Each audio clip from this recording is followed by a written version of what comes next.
नमस्कार, मैं हूं विकास चंद्र। बात करेंगे राजस्थान के सियासी संकट और बीजेपी की रणनीति पर कि राजस्थान में जिस तरह का सियासी संकट पैदा हुआ है उसमें राजनीतिक गलियारों में कई तरह की चर्चाएं तेज हो गई हैं कि क्या बीजेपी इसमें कुछ करने वाली है, क्योंकि पहले से ये बात कही जा रही है और कांग्रेस की तरफ से लगातार ये आरोप भी लगाया जाता रहा और कई विपक्षी पार्टियों की तरफ से भी कि बीजेपी राजस्थान में तोड़ जोड़ करना चाहती है, यानी तोड़ फोड़ कर सरकार बनाना चाहती है। और अब जो परिस्थिति है कि वो अशोक गहलोत और सचिन पायलट के बीच एक तरीके से सहमत का खेल वहाँ पर है। कांग्रेस में अध्यक्ष पद का चुनाव होना है, उसको लेकर के राजस्थान की राजनीति बिगड़ गई है। तो इसमें भी चर्चाएं तेज हो गई कि अब बीजेपी क्या करने वाली है, क्योंकि बीजेपी बहुत पहले से ही वेट एंड वॉच की रणनीति वहाँ के लिए बनाई थी कि वेट एंड वॉच, आगे जैसी परिस्थिति आएगी पार्टी उस तरह से अपना कदम उठाएगी। तो बात ये आने लगी कि क्या इस अवसर का फ़ायदा बीजेपी उठाएगी, क्योंकि जिस तरीके का घमासान राजस्थान कांग्रेस में देखने को मिल रहा है। अशोक गहलोत के समर्थन में विधायकों ने इस्तीफे दिए हैं क्योंकि सचिन पायलट को मुख्यमंत्री बनाए जाने की बात से वो नाराज़ हैं। तो इस राजनीतिक परिस्थिति का फ़ायदा बीजेपी क्या उठाएगी? कई बीजेपी के नेताओं से मैंने बात करने की इस मसले पर कोशिश की, तो साफ तौर पर उनका कहना है कि अब आगे विधानसभा चुनाव होना है।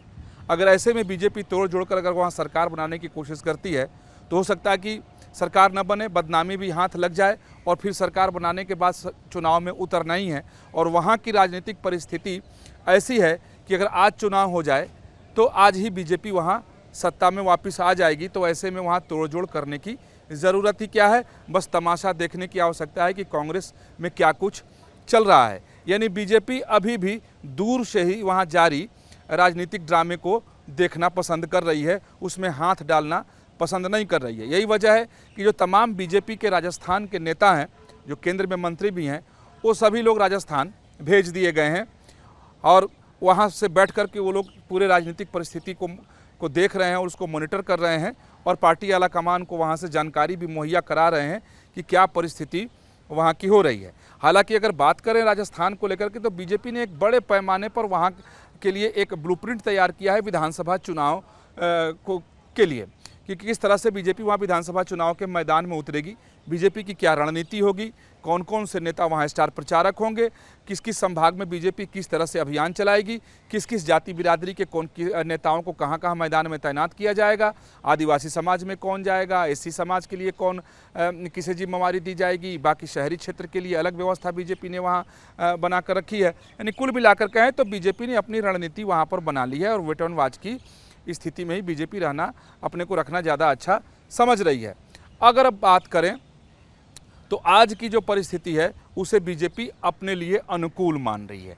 और बीजेपी का कहना है और जो मुझे जानकारी है कि जो रणनीति बनाई है और जो मुद्दे और एजेंडे पार्टी की तरफ से तय किए गए हैं, उन मुद्दों और एजेंडों में मोदी का विकासवाद तो सर्वोपरि है और किस जो मोदी सरकार के द्वारा जो चलाई गई जन कल्याणकारी योजनाएं हैं उसका लाभ जो आम लोगों को मिला है, इसका बीजेपी भरपूर फ़ायदा उठाने की कोशिश वहाँ पर कर रही है और अभी से ही अपने कार्यकर्ताओं को और नेताओं को तैनात भी कर दिया है कि लोगों तक ये कम से कम जानकारी पहुँचे कि जो सुविधाएं उन्हें मिल रही हैं, जो लाभ उन्हें मिल रहा है, वो गहलोत सरकार की तरफ से नहीं है, वो मोदी की तरफ से है। और जिन योजनाओं की जानकारी उन्हें नहीं है तो उन योजनाओं की जानकारी बीजेपी के कार्यकर्ता उन्हें मुहैया कराएंगे और करा रहे हैं और उसका लाभ उठाने के लिए उन्हें प्रेरित कर रहे हैं कि उसका भी वो लाभ उठाएं। लेकिन एक बहुत ही महत्वपूर्ण बात है कि जो लंपी वायरस को लेकर के राजस्थान में एक परिस्थिति उत्पन्न हुई है कि आज अशोक गहलोत सरकार वहाँ कटघरे में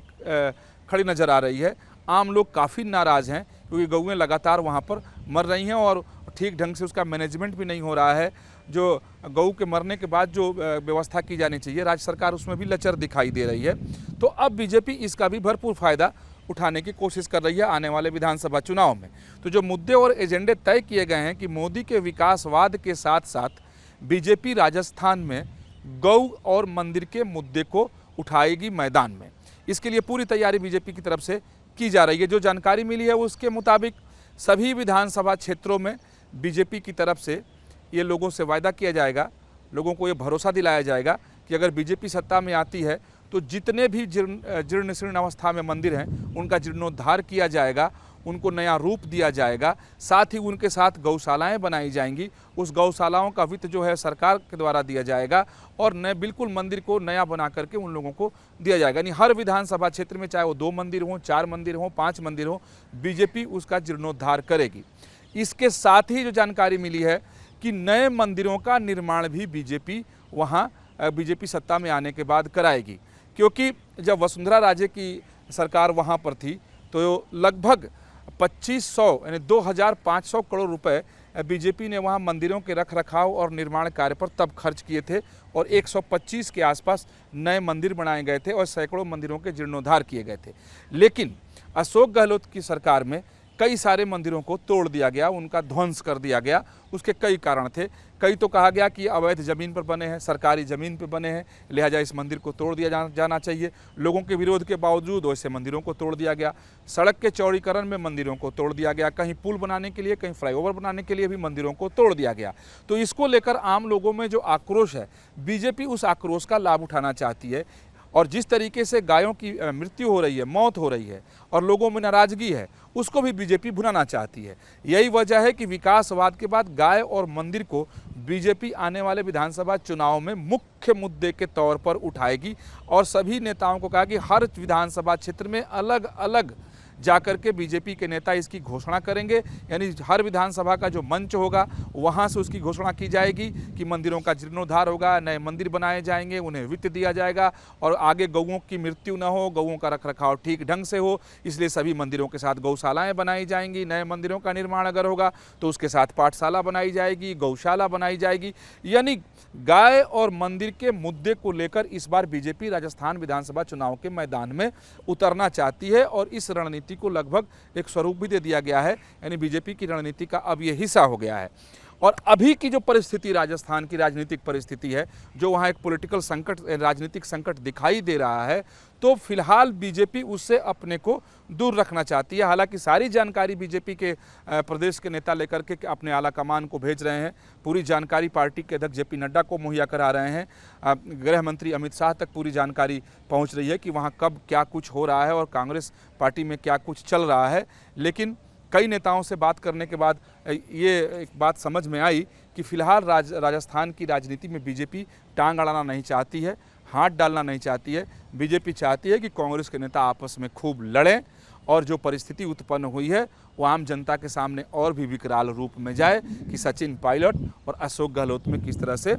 ठना हुआ है मामला, तलवारें खींची हुई हैं, दोनों के समर्थक आमने सामने हैं। गहलोत के जो खेमे के विधायक हैं वो सचिन पायलट को बिल्कुल पसंद नहीं कर रहे हैं, जबकि जो जानकारी मिल रही है कि अध्यक्ष पद उनको दिया जा सकता है अशोक गहलोत को कांग्रेस पार्टी का, तो ऐसी परिस्थिति में उन्हें मुख्यमंत्री का पद त्यागना होगा, लेकिन वो ऐसा त्यागना चाहते नहीं हैं। तो कई तरह की बातें हैं, लेकिन फिलहाल बीजेपी अपने इससे दूर रखना चाहती है और विधानसभा चुनाव की तैयारी में ही बीजेपी वहाँ लगी हुई है। अपने नेताओं को ड्यूटी पर लगा चुकी है, सबके टास्क भी बीजेपी दे दी है और सभी क्षेत्रों से, सभी जिलों से, सभी विधानसभाओं से तमाम मुद्दों की भी जानकारी बीजेपी ले रही है कि कहाँ किन मुद्दों को उठा करके कांग्रेस को और गहलोत सरकार को घेरा जा सकता है। तो कुल मिलाकर यही कहा जा सकता है कि अभी की जो राजनीतिक परिस्थिति है राजस्थान की, जो राजनीति का संकट दिखाई दे रहा है, उसमें बीजेपी वेटनवाज की स्थिति में है और दूर से ही तमाशा देखना चाहती है। अभिजीत के साथ विकास चंद्र, न्यूज़ नेशन, दिल्ली।